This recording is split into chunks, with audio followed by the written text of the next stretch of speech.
The Great Gatsby by F. Scott Fitzgerald. Chapter 7. What kind of a row are you trying to cause in my house anyhow? They were out in the open at last, and Gatsby was content. He isn't causing a row. Daisy looked desperately from one to the other. You're causing a row. Please have a little self-control. Self-control? Repeated Tom incredulously. I suppose the latest thing is to sit back and let Mr. Nobody from nowhere make love to your wife. Well, if that's the idea, you can count me out. Nowadays, people begin by sneering at family life and family institutions, and next they'll throw everything overboard and have intermarriage between black and white. Flushed with his impassioned gibberish, he saw himself standing alone on the last barrier of civilization. We're all white here, murmured Jordan. I know I'm not very popular. I don't give big parties. I suppose you've got to make your house into a pigsty in order to have any friends in the modern world. Angry as I was, as we all were, I was tempted to laugh whenever he opened his mouth. The transition from libertine to prig was so complete. I've got something to tell you, old sport, began Gatsby, but Daisy guessed at his intention. Please don't, she interrupted helplessly. Please, let's all go home. Why don't we all go home? That's a good idea. I got up. Come on, Tom. Nobody wants a drink. I want to know what Mr. Gatsby has to tell me. Your wife doesn't love you, said Gatsby. She's never loved you. She loves me. You must be crazy, exclaimed Tom automatically. Gatsby sprang to his feet, vivid with excitement. She never loved you, do you hear? He cried. She only married you because I was poor and she was tired of waiting for me. It was a terrible mistake, but in her heart, she never loved anyone except me. At this point, Jordan and I tried to go, but Tom and Gatsby insisted with competitive firmness that we remain, as though neither of them had anything to conceal, and it would be a privilege to partake vicariously of their emotions. Sit down, Daisy. Tom's voice groped unsuccessfully for the paternal note. What's been going on? I want to hear all about it. I told you what's been going on, said Gatsby. Going on for 5 years, and you didn't know. Tom turned to Daisy sharply. You've been seeing this fellow for 5 years? Not seeing, said Gatsby. No, we couldn't meet. But both of us loved each other all that time, old sport, and you didn't know. I used to laugh sometimes, but there was no laughter in his eyes, to think that you didn't know. Oh, that's all. Tom tapped his thick fingers together like a clergyman and leaned back in his chair. You're crazy, he exploded. I can't speak about what happened 5 years ago because I didn't know Daisy then. And I'll be damned if I see how you got within a mile of her unless you brought the groceries to the back door. But all the rest of that's a goddamn lie. Daisy loved me when she married me, and she loves me now. No, said Gatsby, shaking his head. She does, though. The trouble is that sometimes she gets foolish ideas in her head and doesn't know what she's doing. He nodded sagely. And what's more, I love Daisy, too. Once in a while I go off on a spree and make a fool of myself, but I always come back, and in my heart I love her all the time.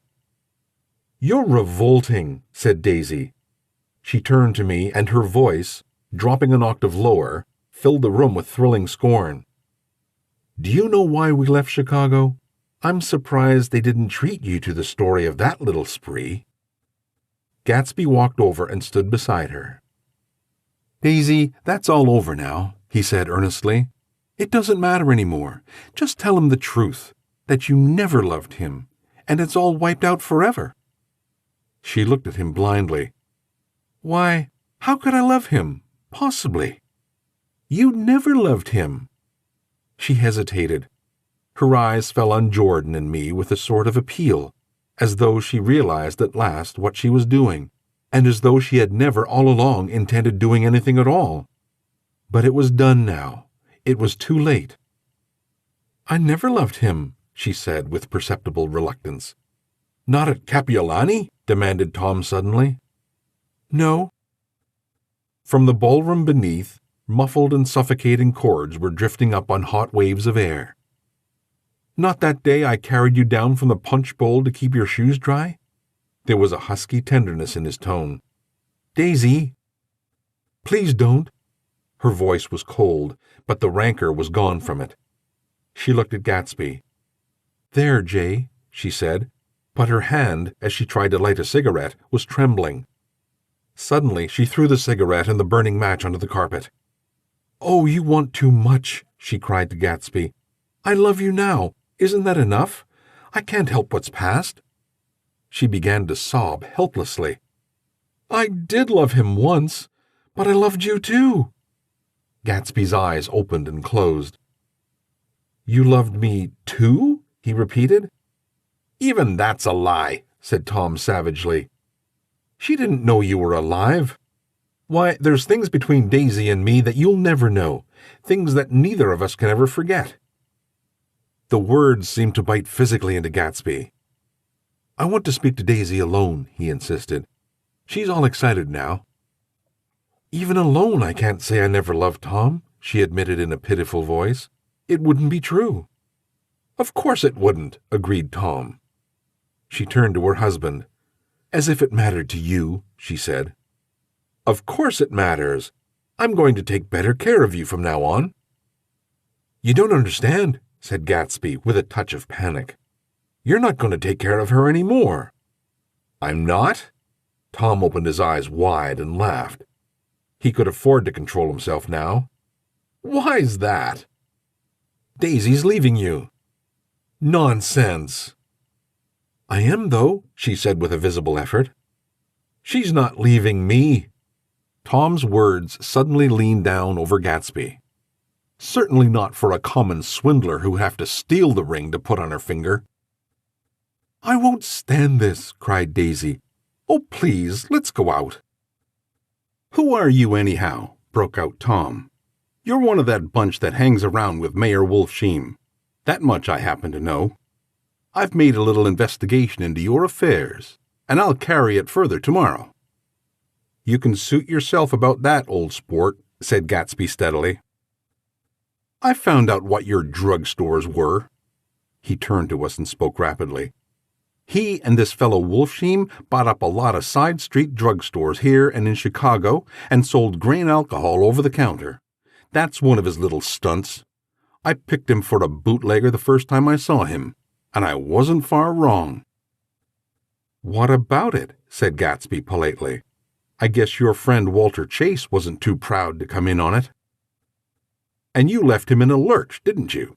You let him go to jail for a month over in New Jersey. God, you ought to hear Walter on the subject of you. He came to us dead broke. He was very glad to pick up some money, old sport. Don't you call me old sport, cried Tom. Gatsby said nothing. Walter could have you up on the betting laws too, but Wolfsheim scared him into shutting his mouth. That unfamiliar yet recognizable look was back again in Gatsby's face. That drugstore business was just small change, continued Tom slowly. But you've got something on now that Walter's afraid to tell me about. I glanced at Daisy, who was staring terrified between Gatsby and her husband, and at Jordan, who had begun to balance an invisible but absorbing object on the tip of her chin. Then I turned back to Gatsby and was startled at his expression. He looked, and this is said in all contempt for the babbled slander of his garden, as if he had killed a man. For a moment, the set of his face could be described in just that fantastic way. It passed, and he began to talk excitedly to Daisy, denying everything, defending his name against accusations that had not been made. But with every word she was drawing further and further into herself. So he gave that up, and only the dead dream fought on as the afternoon slipped away, trying to touch what was no longer tangible, struggling unhappily, undespairingly, toward that lost voice across the room. The voice begged again to go. Please, Tom, I can't stand this any more. Her frightened eyes told that whatever intentions, whatever courage she had had, were definitely gone. "You two start on home, Daisy," said Tom, "in Mr. Gatsby's car." She looked at Tom, alarmed now, but he insisted with magnanimous scorn. "Go on. He won't annoy you. I think he realizes that his presumptuous little flirtation is over." They were gone, without a word, snapped out, made accidental, isolated, like ghosts, even from our pity. After a moment, Tom got up and began wrapping the unopened bottle of whiskey in the towel. "Want any of this stuff? Jordan? Nick?" I didn't answer. "Nick?" he asked again. "What? Want any?" "No. I just remembered that today's my birthday. I was 30. Before me stretched the portentous, menacing road of a new decade. It was 7 o'clock when we got into the coupe with him and started for Long Island. Tom talked incessantly, exulting and laughing, but his voice was as remote from Jordan and me as the foreign clamor on the sidewalk or the tumult of the elevated overhead. Human sympathy has its limits, and we were content to let all their tragic arguments fade with the city lights behind. 30, the promise of a decade of loneliness, the thinning list of single men to know, a thinning briefcase of enthusiasm, thinning hair. But there was Jordan beside me, who, unlike Daisy, was too wise ever to carry well-forgotten dreams from age to age. As we passed over the dark bridge, her wan face fell lazily against my coat's shoulder, and the formidable stroke of 30 died away with the reassuring pressure of her hand. So we drove on toward death through the cooling twilight. The young Greek Michaelis, who ran the coffee joint beside the ash heaps, was the principal witness at the inquest. He had slept through the heat until after 5, when he strolled over to the garage and found George Wilson sick in his office, really sick, pale as his own pale hair and shaking all over. Michaelis advised him to go to bed, but Wilson refused, saying he'd miss a lot of business if he did. While his neighbor was trying to persuade him, a violent racket broke out overhead. "I've got my wife locked in up there," explained Wilson calmly. "She's going to stay there till the day after tomorrow, and then we're going to move away." Michaelis was astonished. They had been neighbors for 4 years, and Wilson had never seemed faintly capable of such a statement. Generally, he was one of these worn-out men. When he wasn't working, he sat on a chair in the doorway and stared at the people and the cars that passed along the road. When anyone spoke to him, he invariably laughed in an agreeable, colorless way. He was his wife's man and not his own. So naturally, Michaelis tried to find out what had happened, but Wilson wouldn't say a word.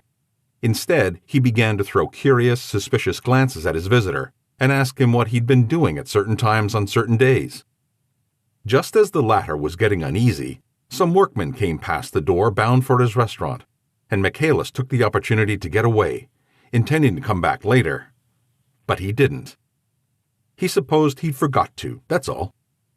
When he came outside again, a little after 7, he was reminded of the conversation because he heard Mrs. Wilson's voice, loud and scolding, downstairs in the garage.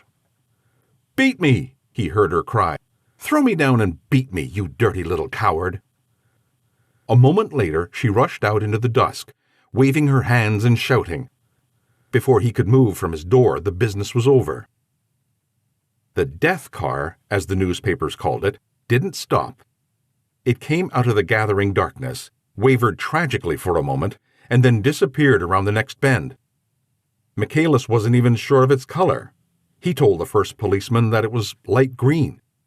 The other car, the one going toward New York, came to rest 100 yards beyond, and its driver hurried back to where Myrtle Wilson, her life violently extinguished, knelt in the road and mingled her thick dark blood with the dust. Michaelis and this man reached her first, but when they had torn open her shirtwaist, still damp with perspiration, they saw that her left breast was swinging loose like a flap, and there was no need to listen for her heartbeat. The mouth was wide open and ripped at the corners, as though she had choked a little in giving up the tremendous vitality she had stored so long. We saw the 3 or 4 automobiles and the crowd when we were still some distance away. "Wreck," said Tom. "That's good. Wilson'll have a little business at last."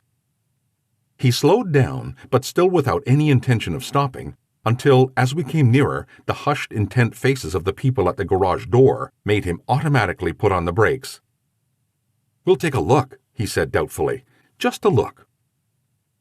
I became aware now of a hollow, wailing sound which issued incessantly from the garage, a sound which, as we got out of the coupe and walked toward the door, resolved itself into the words of "Oh my God," uttered over and over in a gasping moan.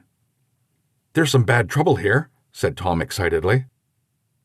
He reached up on tiptoes and peered over a circle of heads into the garage, which was lit only by a yellow light and a swinging wire basket overhead. Then he made a harsh sound in his throat, and with a violent thrusting movement of his powerful arms, pushed his way through. The circle closed up again with a running murmur of expostulation. It was a minute before I could see anything at all. Then new arrivals deranged the line, and Jordan and I were pushed suddenly inside.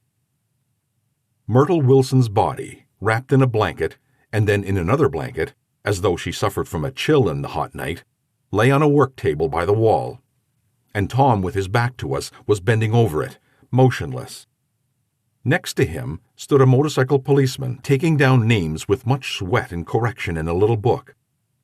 At first, I couldn't find the source of the high, groaning words that echoed clamorously through the bare garage. Then I saw Wilson, standing on the raised threshold of his office, swaying back and forth and holding to the doorposts with both hands.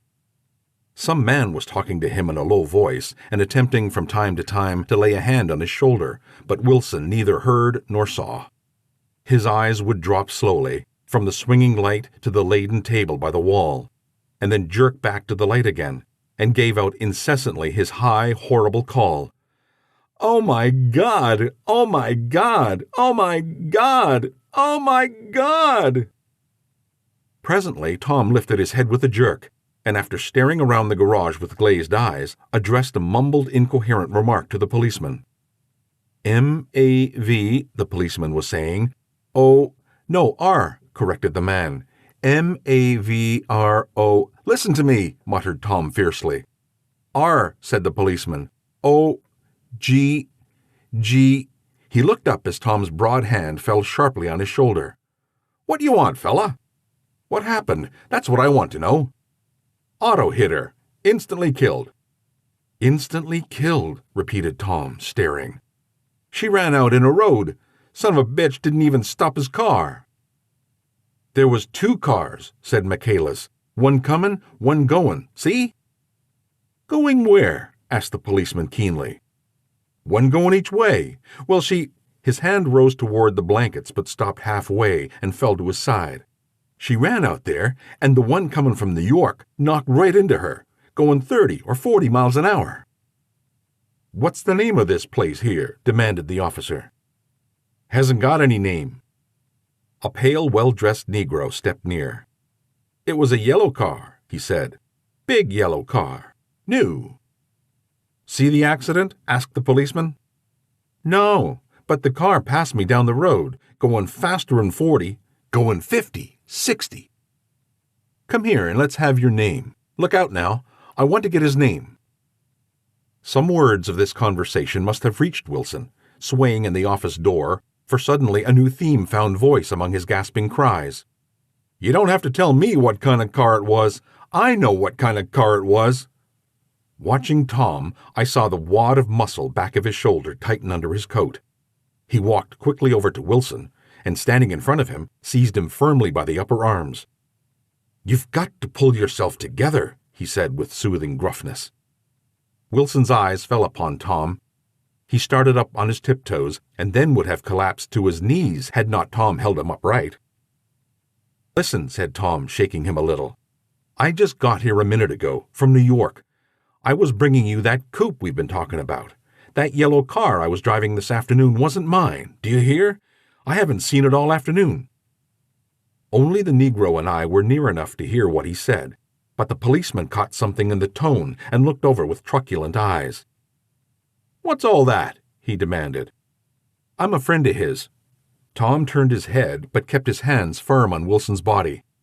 "He says he knows the car that did it. It was a yellow car." Some dim impulse moved the policeman to look suspiciously at Tom.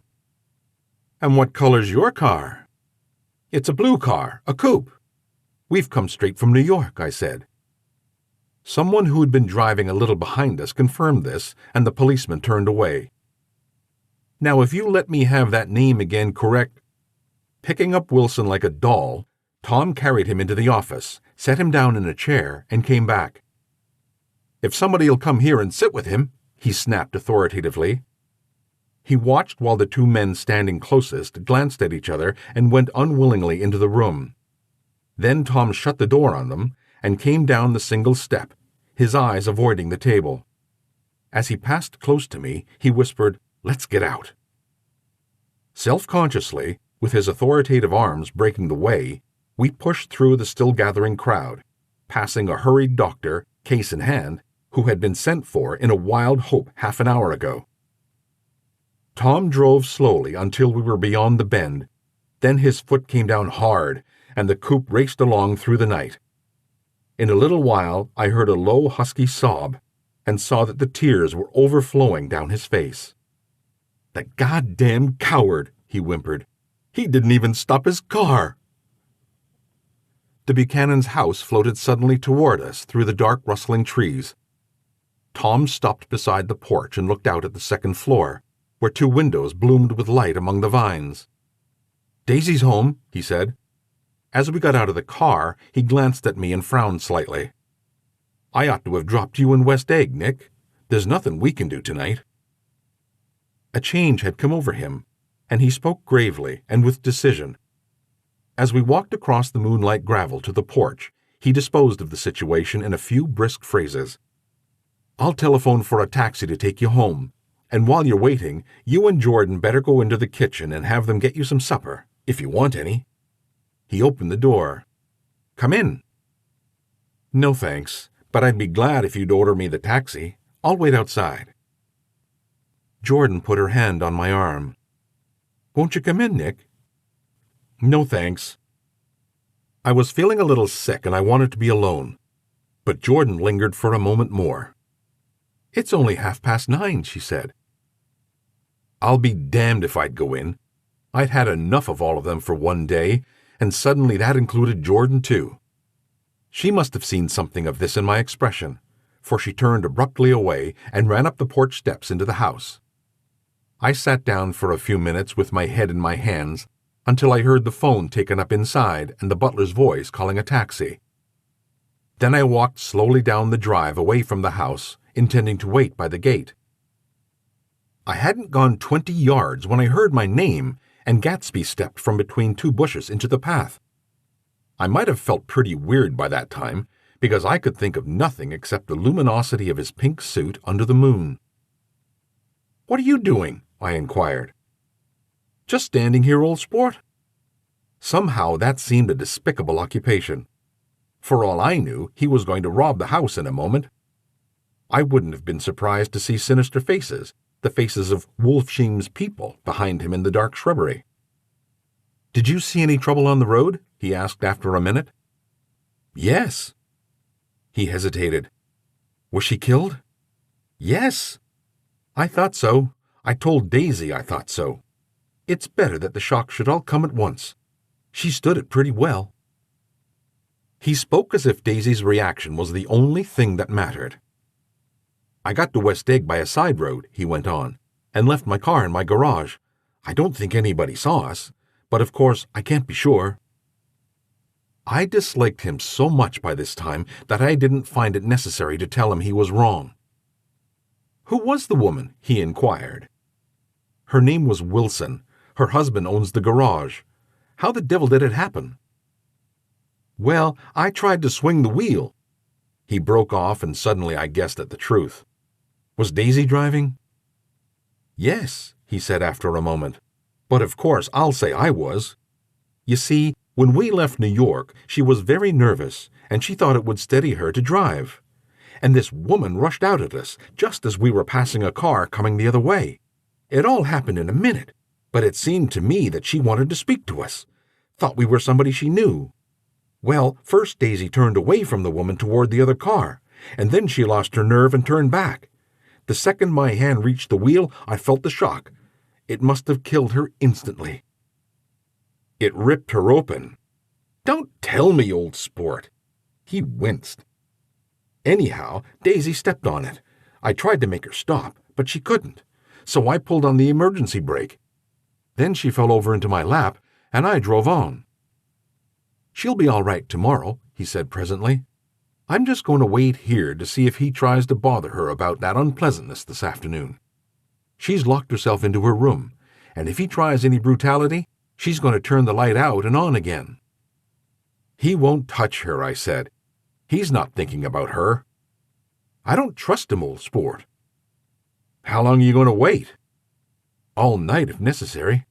Anyhow, till they all go to bed. A new point of view occurred to me. Suppose Tom found out that Daisy had been driving. He might think he saw a connection in it. He might think anything. I looked at the house. There were 2 or 3 bright windows downstairs and the pink glow from Daisy's room on the second floor. You wait here, I said. I'll see if there's any sign of commotion. I walked back along the border of the lawn, traversed the gravel softly, and tiptoed up the veranda steps. The drawing-room curtains were open, and I saw that the room was empty. Crossing the porch where we had dined that June night 3 months ago, I came to a small rectangle of light, which I guessed was the pantry window. The blind was drawn, but I found a rift at the sill. Daisy and Tom were sitting opposite each other at the kitchen table, with a plate of cold fried chicken between them and 2 bottles of ale. He was talking intently across the table at her, and in his earnestness his hand had fallen upon and covered her own. Once in a while she looked up at him and nodded in agreement. They weren't happy, and neither of them had touched the chicken or the ale, and yet they weren't unhappy either. There was an unmistakable air of natural intimacy about the picture, and anyone would have said they were conspiring together. As I tiptoed from the porch, I heard my taxi feeling its way along the dark road toward the house. Gatsby was waiting where I had left him in the drive.